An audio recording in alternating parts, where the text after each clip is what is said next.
सरदार हश्तम को वो लोग ज़्यादा पसंद तो नहीं आए, लेकिन बेटे की खातिर चुप थे। महत खान के तो पाँव ज़मीन पर न टिक रहे थे। अभी कुछ वक्त मांग रहे थे वो, लेकिन सरदार हश्तम अभी शादी कर देना चाहते थे। शाहनवाज अपना सारा हिस्सा निकाल कर ले गया था। वो चाहते थे कि महत खान भी नई जिंदगी शुरू करे। काफ़ी शशोपन के बाद वो मान गए थे। अगले महीने शादी की तारीख रखी गई। ईज़ा शाह भी वापस जा चुकी थी। वो अपनी जीत की सरशारी में खुश थी बहुत। आखिर इस बार भी उसने जो चाहा था वो पा लिया था। क्या तुम्हें सच में वो शख्स पसंद है? उसके बाप ने टोस्ट खाते कहा। No dad, not really. मोहब्बत वहब्बत सब बकवास है। दुनिया पैसे से चलती है। जो उसके पास मुझसे ज़्यादा है। मैं एक आज़ाद और खुश ज़िंदगी उसके साथ गुजार सकती हूँ। उसके ये ख्यालात अगर हवेली में कोई सुन लेता तो शायद वो उस घर का हिस्सा कभी ना बनती। शादी की तैयारियां मुकम्मल होते ही फंक्शंस का आगाज़ हो गया था। सारे फंक्शंस वहीं हवेली में होने थे। हवेली की तमाम औरतें ईज़ा शाह से मिलने को बेकरार थीं। आखिर उसे इस घर के सबसे खूबरू मर्द ने चुना था अपने लिए। महत खान ने सब अपनी मर्जी का काम करवाया। रूम का पूरा डेकोर बदल दिया। सारी सजावट उसने खुद करवाई थी। सरदार हश्तम बस उसे खुश देख कर ही खुश थे। कल उसकी बारात थी। पूरे शहर को मधु किया गया था। सारे इंतजामात मुकम्मल थे। अब तो खुश होना मेरे शेर। सरदार हश्तम ने उसके कंधे से बाजू टकराते हुए कहा। वो जो कल की तैयारियों पर नजर डाल रहा था मुस्कुराया। बहुत बाबा जान, I love you so much. सब आपकी वजह से हुआ। मैं बहुत खुश हूँ। शायद खुशी भी छोटा लफ्ज़ है। ये मेरी ज़िंदगी का बेहतरीन दौर है। खुशी उसके चेहरे से झलक रही थी। घर की औरतें मज़ीद मुतजस्सस हुई थी। उन्होंने महत खान को इतना मुस्कुराते और खुश पहले कभी नहीं देखा था। अगले रोज़ पूरा शहर मधु था।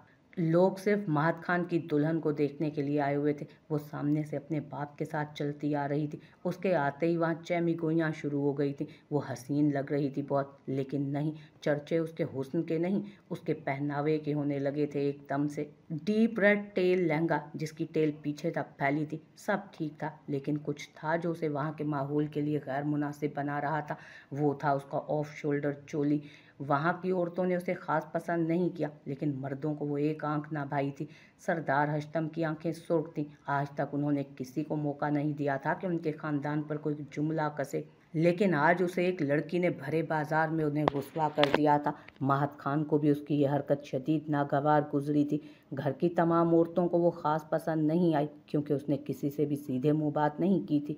महर ने उसका एटीट्यूड देखते उसे बुलाना ज़रूरी नहीं समझा और ऐन अपनी हालत के पेशे नज़र आ नहीं पाई। महत खान ने तकरीब जल्द खत्म करवा दी थी, क्योंकि वो जानता था उसके बाबा का नाम खराब हो रहा है। सब अपने अपने घरों को रवाना हो चुके थे। शादी वाला घर होने के बावजूद हवेली में इतनी रौनक नहीं थी। औरतों ने चंदी रसूमात अदा की जिसमें जिसमें ईज़ा ने गैर दिलचस्पी दिखाई, इसलिए सब समेटते उसे महत खान के कमरे में जा बिठाया था।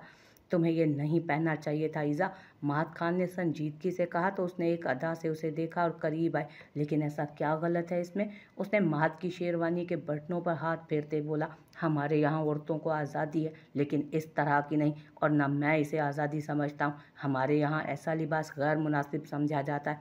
अब क्या है ना, मैं किसी के लिए बदल नहीं सकती। तुम्हें बदलना होगा ईज़ा, मेरे लिए।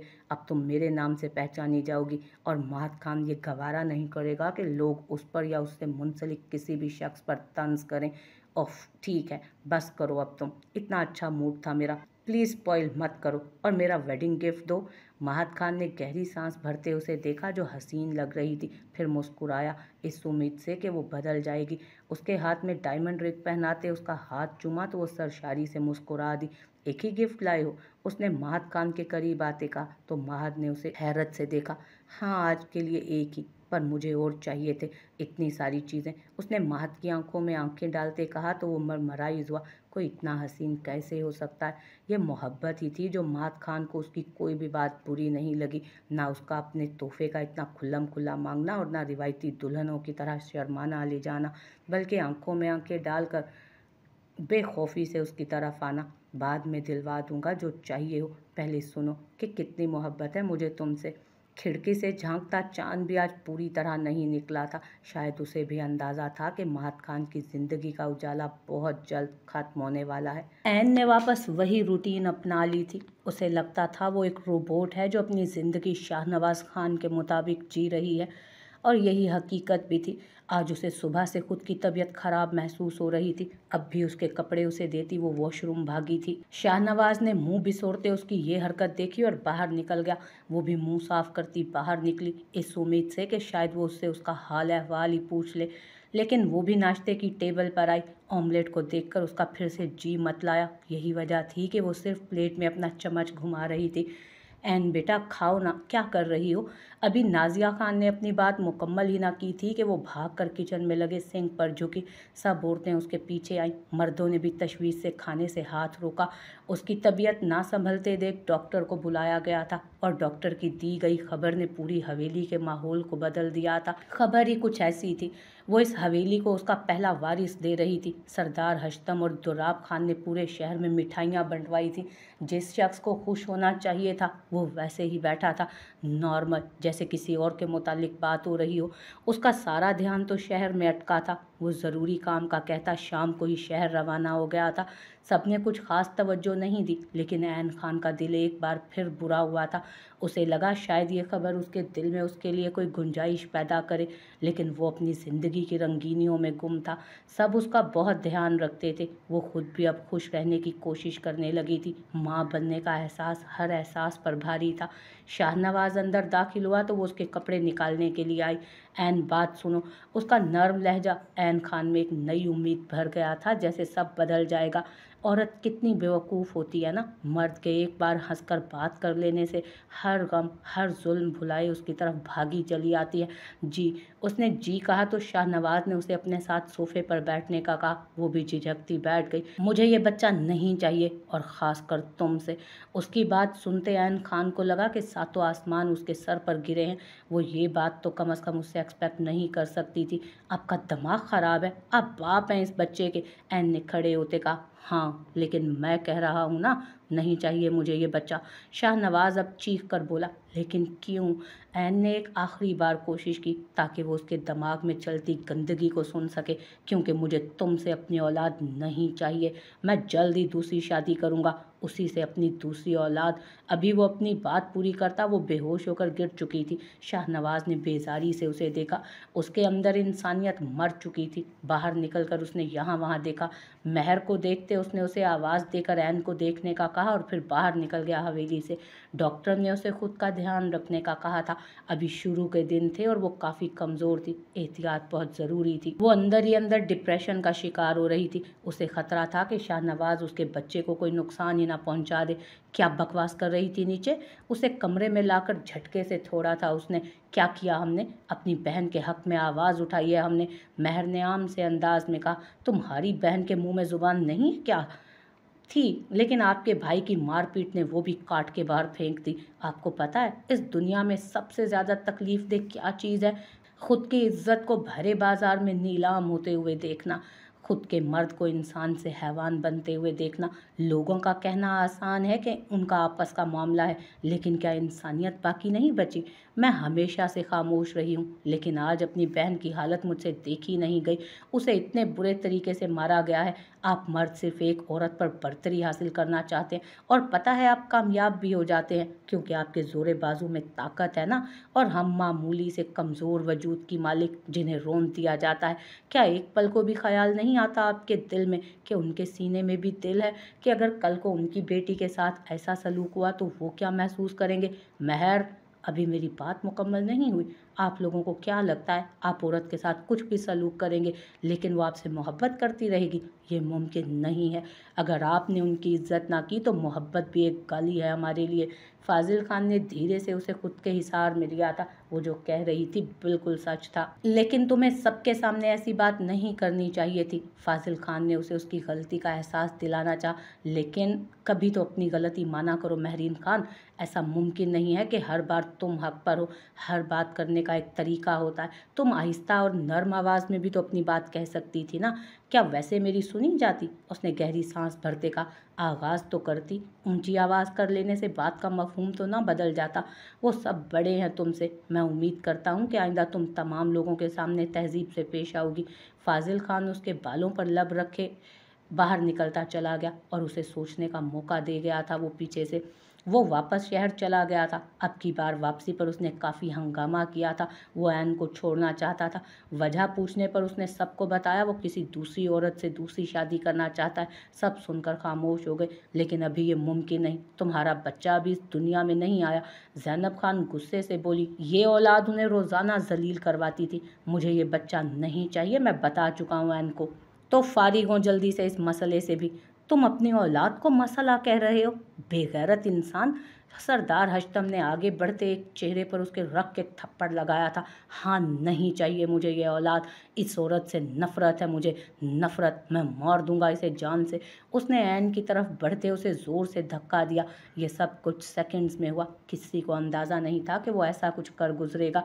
उसका धक्का इतना शदीद था कि ऐन पीछे जा गिरी। सर साथ पड़े मेज़ से टकराया जहाँ से अब भल भल के खून निकल रहा था। महत खान ने भाई को धक्का देते बाज रखा था उन सब से।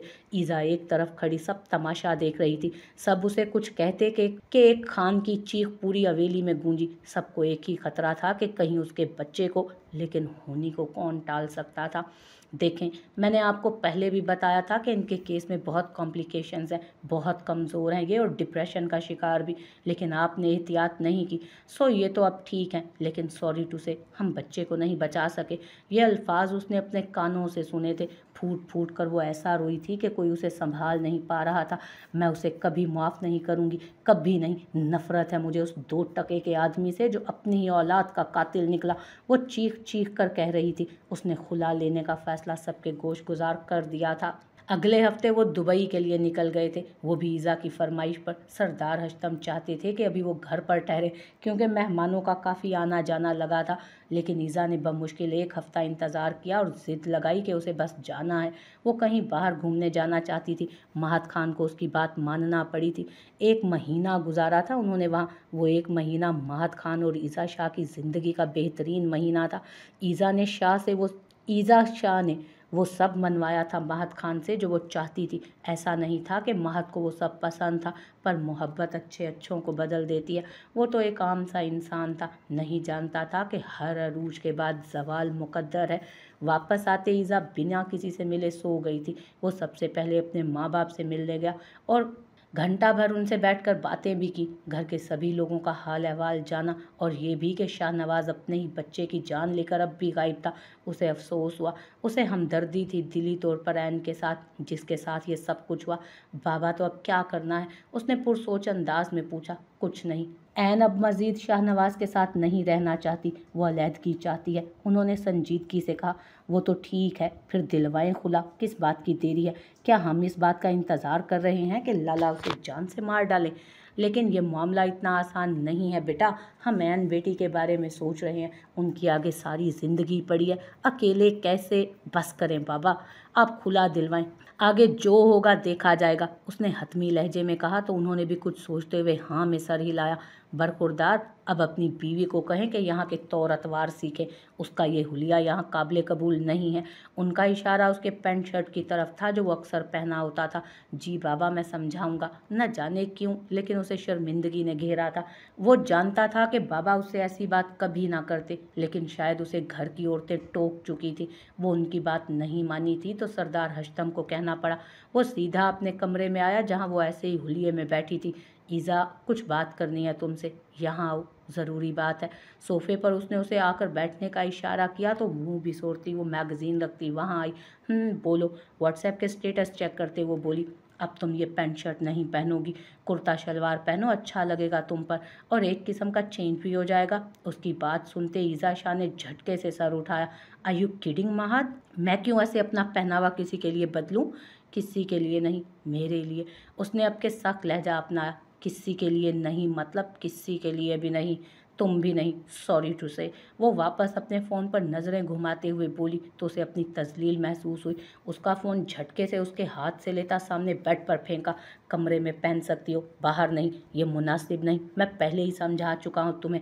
और हाँ, यहाँ 1000 मुलाजमीन हैं, अच्छा नहीं लगता। और मुलाजिम सारे घर के काम करते हैं, लेकिन किचन औरतें चलाती हैं। कोशिश करो कि कल से तुम भी सबका किचन में हाथ बटाओ। उस दिन के बाद मामलात में ठहराव आ गया। हर सू खामोशी थी, यानी रावी चैन ही चैन लिख रहा था। फाजिल खान से उसकी मुलाकात नहीं हुई थी दोबारा। दिन बेजरर से गुजर रहे थे। फाजिल खान शहर जा चुका था। क्यों, कोई नहीं जानता था सिवाय चंद एक लोगों के। महर ने उसे तलाशा था पूरी हवेली में, लेकिन वो था ही नहीं तो मिलता कैसे। उसने भी कोशिश तर्क कर दी, लेकिन उसकी गुर्बत के लम्हात जहन से चिपक गए थे जैसे। फाजिल खान शहर आ तो गया था, लेकिन उसे करना क्या था वो अभी तक नहीं जानता था। महर से किए वादे उसके दिल पर लिखे थे। वो उससे मोहब्बत करता था, उसकी हर खामी उसे कबूल थी, लेकिन वो जानता था महर उसे कभी भी वो इज्जत नहीं देती या देगी जिसका वो हकदार है, जब तक वो उसके मुताबिक न ढाल ले खुद को। वो जो सोचा करता था कि फाजिल खान को कोई नहीं बदल सकता, तो मोहब्बत ने बदल दिया। उसने खुद को महर के रंग में रंगने की इजाज़त दे दी थी। वो MBA कर चुका था। हवेली का हर मर्द बाहर के ममालिक से आला तालीम हासिल कर चुका था। उसे यहाँ अपने बलबूते पर रहना था। वो जानता था कि उनके पास इतना बिजनेस और ज़मीनें हैं कि वो और उसकी आने वाली नस्लें बैठ कर खा सकती थी, लेकिन उसे अब खुद कुछ करना था। अगर बदलना ही था तो पहले पहल उसे खुद का बोझ उठाना था, ताकि कल कल को महर की ख्वाहिशात को वो खुद पूरा कर सके। 2 दिन उसने महज ये सोचने में गुजारे कि वो ज़िंदगी का पहला कदम कहाँ से रखे। हाँ, प्रोफेसर्स, एक उस्ताद बनना बेहतरीन इंतखाब था, एक काबिल इज़्ज़त शोबा। उसे कल ही इंटरव्यू देने थे। ये काम भी उसके लिए मुश्किल ना था, क्योंकि उनकी इतनी अप्रोच तो थी कि वो अपने नाम से ही काम करवा लेता। लेकिन अब की बार फाजिल खान को सब अपने दम पर करना था। वो महर को आने से पहले मिल चुका था जब वो सो रही थी। ज़रूरी नहीं कि हर बात मोहब्बत में औरत बदले, कुछ मर्द भी ये करते हैं। महर ने उसको पूरी हवेली में तलाशा, लेकिन शायद वो चला गया था। उसने किसी से उसके बारे में नहीं पूछा। एक तरह का सुकून ही था। वो सुबह के वक्त करीबी स्कूल में पढ़ा रही थी। दिन वहीं गुजर जाता, घर में ऐन के करीब, या रात को मुख्तलिफ अफसाने पढ़ते। अभी भी वो स्कूल से पढ़ा कर आई जब शाहनवाज अंदर दाखिल हुआ। पानी पिलाओ, किसी नौकर को ना देखते उसने महर को कहा। महर ने खामोशी से उसे पानी डाल दिया, लेकिन उसका अंदाज उसे शदीद जहर लगा था। यूं ठंडा पानी बोला है, वो चिल्ला कर बोला। गिलास दूर फेंक चुका था। अपनी हद में रहे मिस्टर शाहनवाज, नौकर नहीं हूँ मैं तुम्हारी, तुम नौकर ही हो। इस घर की औरतें मर्दों के हुक्म की पाबंद है। आसान अल्फाज में कहें तो नौकर ही होता है ना इसका मतलब। ऐसा तुम गिरी हुई सोच के इंसान को ही लगता है। मत भूलो तुम्हें जन्म देने वाली भी एक औरत है। वो चीख रहा था, लेकिन महर का अंदाज आहिस्ता था। ठंडा पानी लेकर आओ फ़ौरन से पहले। उसने उंगली उसकी तरफ घुमाते हकारत से कहा। ओह प्लीज़, मैं नहीं हूँ, तमीज़ से बात करो, नहीं तो तुम जैसों से हमें निपटना आता है। औकात में रहो जाहिल लड़की। वो तैश के आलम में आगे बढ़ा। जाहिल तो इस वक्त आप लग रहे हैं मुझे, वो भी पढ़े लिखे जाहिल। और हाँ, दूर रहकर बात करें मुझसे, नहीं तो क्या करोगी? यूँ, ये गाली अपने मुंह के अंदर ही रखें तो ज़्यादा बेहतर रहेगा। गाली बर्दाश्त नहीं करूँगी मैं। अच्छा, तो तुम मुझे सिखाओगी? क्या कर लोगी? एक दिन में तुम्हारा मुंह बंद करवा के रख दूंगी। यही हो तुम मिस्टर शाहनवाज। और एक बात याद रखना, तुम्हारी इन गीदड़ भभकियों से मैं नहीं डरती। आइंदा ज़ुबान संभाल कर बात करना। अच्छा, वाकई? गाली दी तो क्या वापस दोगी? इतनी हिम्मत नहीं दी हमने तुम औरतों को। नहीं, तुम्हारे मयार तक नहीं गिरूंगी मैं। बस एक थप्पड़ तुम्हारी इस मर्दानगी के मुंह पे रख कर दूंगी। महरीन खान, वो धाड़ा था और साथ पड़ा टेलीफोन स्टैंड जमी बोझ किया। क्या हो रहा है यहाँ? महत खान ने अंदर दाखिल होते कहा। चूंकि घर के तमाम लोग किसी शादी में मधु थे, तो घर पर नहीं थे। नौकर सारे अपने क्वार्टर्स में थे। वो जो अभी बाहर से आया था, आखिर की चंद बातें उनकी सुन चुका था। ये घर की औरतों को ना लगाम डलवाओ महत खान, अपने चहीते बाप से कहकर। ये अपनी औकात भूल रही है। इस खानदान का खून होने की वजह से औकात एक ही है सबकी, लाला। और दूसरा, दोबारा किसी औरत को गाली मत देना। छोटे हो, छोटे रहो। दिमाग गर्म मत करो मेरा। दिमाग आपका कब ठिकाने पर रहता है? खैर महरीन खान, आप अपने कमरे में जाइए, और ये बात अपने जहन में बिठा लें कि हर बार बहस ज़रूरी नहीं होती, कभी अकल से भी काम लिया जा सकता है। वो दोनों को कहता अपने कमरे की तरफ बढ़ गया। महर ने भी अपने कमरे का रुख किया। इस घर में एक ही मर्द था जो दूसरों को चुप करवाने का हुनर रखता था, और वो था महत खान। वो हक की बात करता था। हाँ, वो बेहतर था उन सब से। उसे कभी किसी से लड़ते या जुबान दराजी करते नहीं देखा गया था, बल्कि वो गाहे बगाहे औरतों की हिमायत ही करता था। हाँ, कुछ तो बात थी महत खान में। महर जान ने आज उसे खुलकर सोचा। वो ठीक कह रहा था, हर बार ज़रूरी नहीं कि मर्द से बहस की जाए, कभी कभी खामोशी भी बेहतर जवाब होती है। क्योंकि आज वो अकेली थी घर में, और मर्द कब भेड़िए का रूप इख्तियार कर ले अपने गुस्से में, कोई नहीं जानता। दिल में आज कुछ इज्जत बनी थी महत खान की, क्योंकि सामने वाले के मयार तक गिरोगे तो क्या फ़र्क उसमें और तुम में, सब मर्द एक जैसे नहीं हैं। आज की रात महर खान इस इख्तिताम पर पहुंची थी। हवेली में सन्नाटा छा गया था। जो हुआ था वो किसी ने सोचा नहीं था। यहाँ चंद लम्हे पहले उसके माँ बनने की खबर सुनकर शादियाने बजे थे। वहाँ अब शोक का सा आलम था। वो अपने घर जा चुकी थी और उसका एक ही मुतालबा था कि उसे खुला चाहिए। वो औरत होकर सह रही थी, लेकिन एक माँ अपने बच्चे के कातिल के साथ हरगिज़ नहीं रह सकती थी। सबने खामोशी साध ली थी, जैसे ऐन के फैसले पर राजी हूँ। अब कुछ नहीं बचा था। शाहनवाज अपना हिस्सा लेकर जा चुका था, उसे कोई फर्क नहीं पड़ा था। उसने उसी रात दूसरी शादी कर ली थी, जिस रात उसका बच्चा इस दुनिया में आने से पहले ही लौट गया था। लेकिन ऐन खान की बद्दुआओं का असर था कि वो औरत उसे लूट कर जा चुकी थी, उसका सब कुछ लूट चुकी थी। वो खाली हाथ रह गया था वहाँ। अब उसके हालात से किसी को कोई फर्क नहीं पड़ रहा था। ऐन खान ने खुला का केस दायर कर दिया और खुला हो भी गई कि उसके अलावा शाहनवाज के पास दूसरा ऑप्शन बचा ही ना था। एक ठहराव आ गया था सबकी ज़िंदगी में। ऐन ने अपने आप को अलग कर लिया था सबसे। वो जो उसके साथ हुआ था उसे भूलना चाह रही थी, लेकिन ये इतना आसान नहीं था। उसका नाम हमेशा के लिए शाहनवाज के नाम से अलग हो गया था। उसने सुकून का सांस खारिज किया। ज़िंदगी बहुत मुश्किल रही थी उसकी।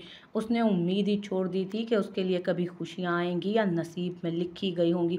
लेकिन वो नहीं जानती थी रब के कामों को, और ये भी नहीं कि मायूसी कुफ्र है, और रब अपने बंदे पर उसकी हिम्मत से ज़्यादा बोझ नहीं डालता और ना आजमाता है। ने शायद उसकी ज़िंदगी में तकलीफ़ों और आजमाइशों का इतना ही दौरानिया था। वक्त बदलने वाला था, कैसे और कब ये कोई नहीं जानता था।